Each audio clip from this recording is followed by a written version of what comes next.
आपल्याला सर्वांना आठवत असेल तर मागच्या आठवड्यात आपण एक पत्रकार परिषद घेतली होती. महानगरपालिकेचं जे कचरा उचलण्याचं जे टेंडर आहे, ज्या निविदा आहेत, त्या निविदामध्ये कोण कोण कॉन्ट्रॅक्टर क्वालिफाय होणार हे निविदा उघडायच्या आधी आपण सांगितलं होतं. त्याप्रमाणे त्यांची लिस्ट आली बाहेर. त्या लिस्टमध्ये महाराष्ट्र नवनिर्माण सेनेने जी नावं जाहीर केली होती तीच नावं त्या लिस्टमध्ये आली. त्यानंतर आम्ही सन्माननीय आयुक्त भूषण गगराणी साहेब यांना एक पत्र दिलं. पत्रामध्ये आम्ही सांगितलेलं की ही सगळी निविदा प्रक्रिया भ्रष्टाचाराने बरबटलेली आहे. एक पांड्या नामक इसम हा महानगरपालिकेत वारंवार फिरत असतो आणि त्याच्याकडनं या निविदा सेट गेलेल्या हा आमचा थेट आरोप आहे. तर या आरोपासंदर्भात आपण चौकशी करावी अशी आम्ही त्यांना मागणी केली होती. त्यानंतर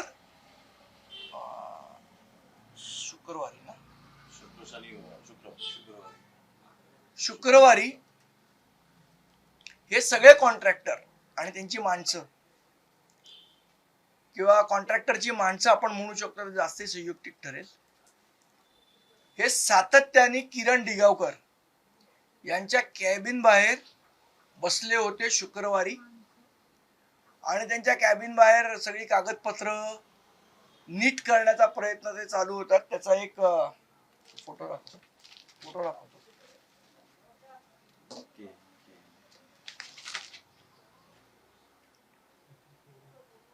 आमचे काही लोक तिथे उपस्थित होते.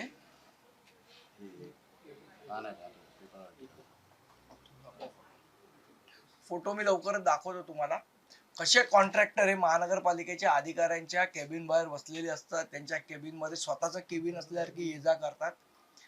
किरण दिगावकरांच्या ऑफिसच्या इथलं सीसीटीव्ही फुटेज हे जप्त करावं महापालिकेने. आणि हे कॉन्ट्रॅक्टर तिथे काय करत होते, ही कॉन्ट्रॅक्टरची माणसं तिथे काय करत होती, हे जनतेला स्पष्ट झालं पाहिजे, ही आमची मागणी आहे. आता आज महानगरपालिकेमधले जे क्वालिफाय झालेले कॉन्ट्रॅक्टर होते त्यापैकी कोणाकोणाला टेंडर मिळणार आहे याची यादी आम्ही आज जाहीर करणार आहोत. ती यादी खालीलप्रमाणे आहे.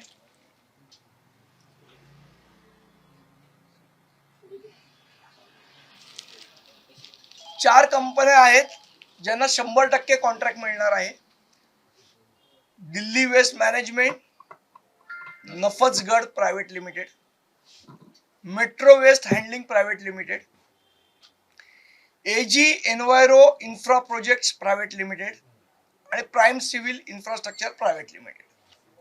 यातली गुजरातची कंपनी आहे, दिल्लीची आहे, हैदराबादची आहे.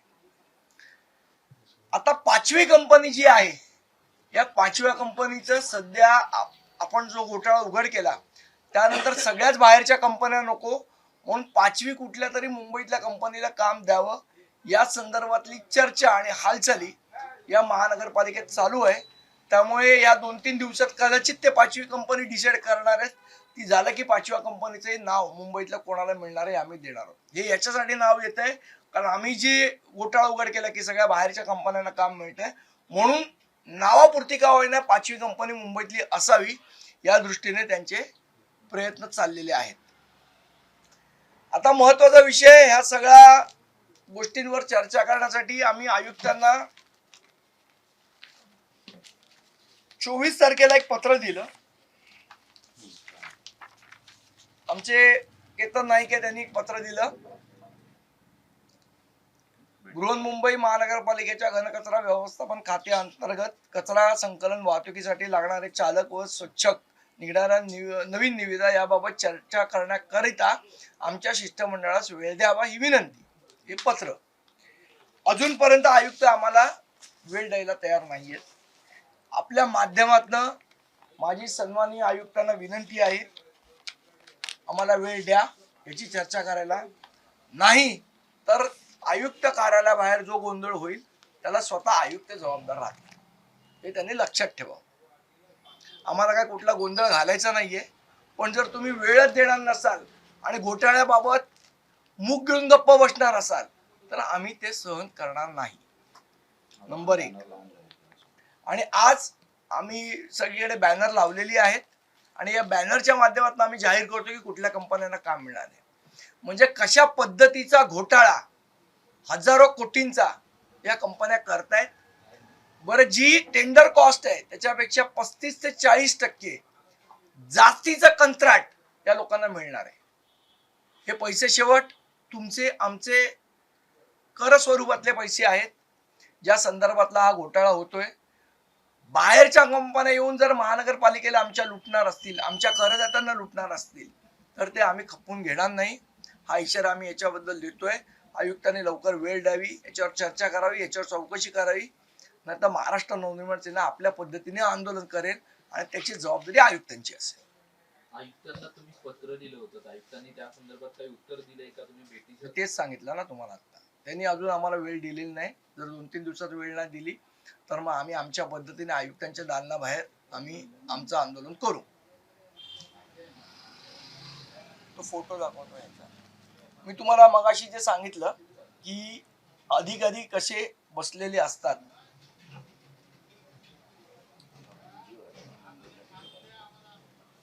हे बघा, हे ठेकेदार कशा पद्धतीने इथे बसतात. हा व्हिडिओ पण मी तुम्हाला पाठवतो. हा ठेकेदार आहे. आज त्या दिगावरच्या घराच्या बाहेर कॅबिनच्या बाहेर बसलेले.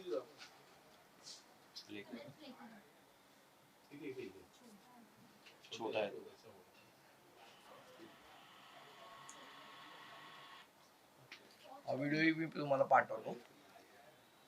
अशा पद्धतीचा मनमानी कारभार हा मुंबई महानगरपालिकेमध्ये चालू आहे. याला चाप लावणं गरजेचं आहे. त्यामुळे आपल्याला सुद्धा आपल्या माध्यमातून माझी सरकारला सुद्धा नम्र विनंती आहे की या सगळ्याची चौकशी करून याच्या संदर्भात जे जे दोषी असतील त्यांना शिक्षा करण्याचं काम हे सरकारने केलं पाहिजे. कारण हा पैसा शेवट करदात्याचा आहे. हा कुठल्याही कंपनीच्या घशात आम्ही जाऊ देणार नाही. मी तुम्हाला त्यांचं कनेक्शन पण सांगितलं होतं की हा जो पांड्या नामक व्यक्ती आहे याचे वडील गुजरातचे राज्यसभेचे भारतीय जनता पक्षाचे खासदार होते. आता हे कनेक्शन आहे की नाही याची चौकशी झाली पाहिजे. पण वडील आहेत इथं सत्य घटना आहे, इथं फॅक्ट आहे. याची चौकशी करा की त्याच्यामुळे काही फेवर होत आहेत का नाही होत आहेत.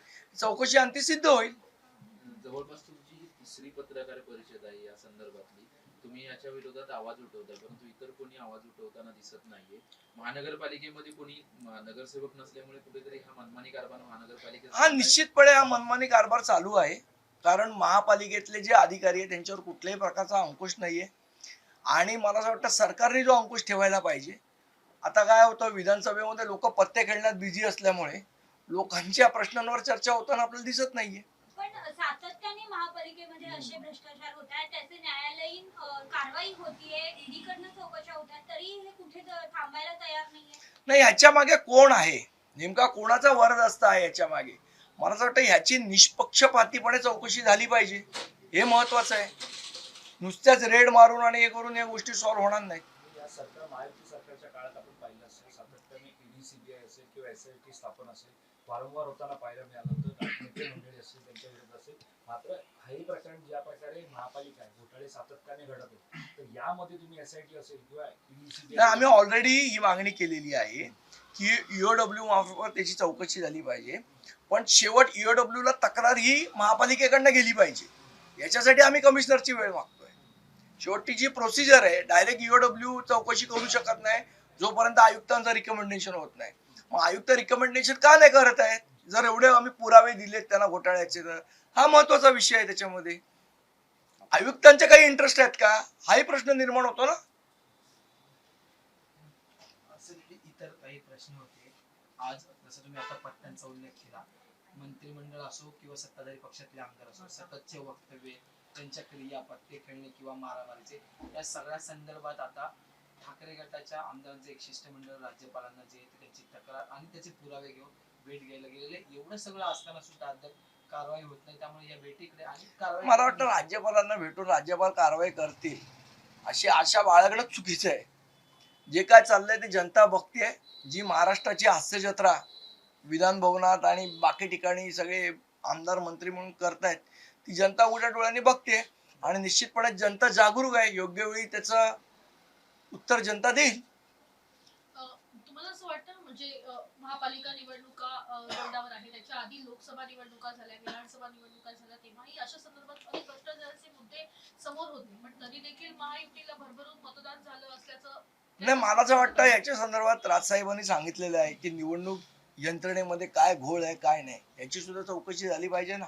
अचानक मतदार कसे वाढले, काय वाढले, साहेबांनी हे सांगितलं होतं. मला असं वाटतं की जी मतं आम्हाला मिळाली ती मतं कुठे मध्ये गायब झाली याचा शोध घेतला पाहिजे. दुसरा एक महत्त्वाचा प्रश्न आहे की खरं तर युतीच्या चर्चा आणि महापालिकेच्या अनुषंगाने जे त्या चर्चा सगळ्याच पक्षाकडे सुरू आहे. तुम्हीही सगळा आढावा घेतलेला आणि त्याच्यात पुन्हा एकदा काल राजसाहेब जे ते उद्धव ठाकरे यांच्या निवासस्थानी जाऊन जे ते भेट घेतलेली, या भेटीमागचं नेमकं नाही, त्यावेळेला मी नव्हतो तिकडे. सन्मान्य आमचे नांदगावकर साहेब होते, ते याच्याबद्दल जास्ती चांगल्या पद्धतीने बोलू शकतो. पण ठाकरे बंधू एकत्र येण्याची महायुतीने धास्ती घेतली का? कारण मला वाटतं या सगळ्या विषयावर मी बोलणं योग्य ठरणार नाही. जे त्याच्याबद्दल बोलायचं ते सन्मान्य राजसाहेब ठाकरे बोलतील. तुमच्या विरोधात नो रिस्क धोरण आणि प्लॅन बी महायुती आखताना पाहायला मिळते आणि काही मी जागी तुम्हाला सांगितलं की आमची जी तयारी आहे ती आमची चालू आहे. आमच्या ठिकठिकाणी बैठका चालू आहेत, यादी भागावर काम करणं चालू आहे, आमच्या गटाध्यक्ष नेमणं चालू आहे, संघटनेत फेरबदल होत आहेत. आमच्या पद्धतीने आम्ही महानगरपालिकेची संपूर्ण तयारी करतोय. बाकी युती आघाडी या संदर्भात मी बोलण्यास सक्षम नाही.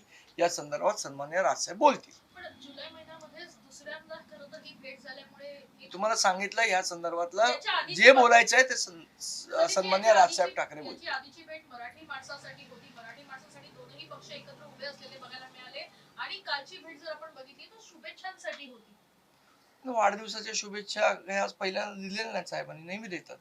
एकदम पण घरी जाऊन जवळपास बऱ्याच वर्षांनी त्यांनी शुभेच्छा पहिल्यांदा दिल्याचं शुभेच्छा देणं सांगितलं असं होतं. दिसून आलं की घरी जाऊन पहिल्यांदा पहिल्यांदा वाढदिवसानिमित्त शुभेच्छा दिल्या. सन्मान्य राजसाहेबांना वाटलं असेल काल शुभेच्छा द्याव्या, त्यांनी ते घेऊन दिले. एक महत्वाचा प्रश्न आहे की कोकाटेंचा राजीनामा अद्याप झालेला नाही. विधान भवनात सभागृहात रम्मी खेळताना पाहायला मिळाले. हे मंत्री, तेही कृषी मंत्री, त्यांच्या राजीनाम्यासाठी एवढा विलंब किंवा त्यांच्यावर कुठलीच कारवाई का करत नाही सरकार? नाही, मला असं वाटतं सरकार याच्यावर उत्तर देऊ शकते. म्हणजे मी काय मुख्यमंत्री नाही, मी उपमुख्यमंत्री नाही, काय नाही, मी कसं उत्तर देणार की सरकार का कारवाई करत नाही? हा प्रश्न मला असं वाटतं तुम्ही अजितदादांना विचारला पाहिजे किंवा मुख्यमंत्र्यांना विचारला पाहिजे. पण याच प्रश्नाला अनुषंगाने एकीकडे अजितदादा म्हणतात की कोकाड्यांशी मी बोलेन आणि त्याच्यानंतर कारवाई संदर्भात बोलेन. दुसरीकडे काल एकनाथ शिंदे हे म्हणाले की योगेश कदम यांचा राजीनामा मी घेणार नाही कारण त्यांनी काही अयोग्य असं काही केलं नाही. पाठीशी घालताना बघायला मिळते ना आपल्या नेत्यांना. मला असं वाटतं की या संदर्भात मुख्यमंत्र्यांनी योग्य ती काळजी घेतली पाहिजे. बहुमताचं सरकार आहे, त्यामुळे एवढं प्रचंड बहुमत आहे, आमचं कोणी काही वाकडं करू शकत नाही, अशी भावना न ठेवता संवेदनशीलपणे सरकारने वागलं पाहिजे, ही जनतेची अपेक्षा आहे. धनंजय मुंडे म्हणतात की 200 दिवस माझ्यावर काय झालं, मी 2 वेळा मरता मरता वाचले. धन्यवाद. धन्यवाद. धन्यवाद. पालिकेचा प्रश्न आहे. मुंबईच्या एकंदरीत पालिका म्हणते की खड्डे आम्ही सगळे बुजवलेले आहेत, रस्ते बनवले आहेत, पण गेल्या वर्षीच्या तुलनेत यंदा मुंबईच्या रस्त्यावर 8% खड्ड्यांची संख्या जी ती वाढलेली आहे. रिपोर्ट समोर आले. नाही, मला असं वाटतं बघा, खड्ड्यांच्या संदर्भात एक महत्वाचा विषय असा आहे की महापालिकेचं एक पॉटहोलचं ऍप होता. त्या ऍप मध्ये लोकांनी रिपोर्ट करायचा होता की कुठे खड्डे आहेत, काय आहे. तो ऍप महापालिकेने का बंद केला हा महत्वाचा प्रश्न. तो ऍप का बंद केला? पॉटहोलचा ऍप जो होता ज्याच्यामध्ये लोक रिपोर्ट करू शकत होते खड्डे, तो बंद का केला?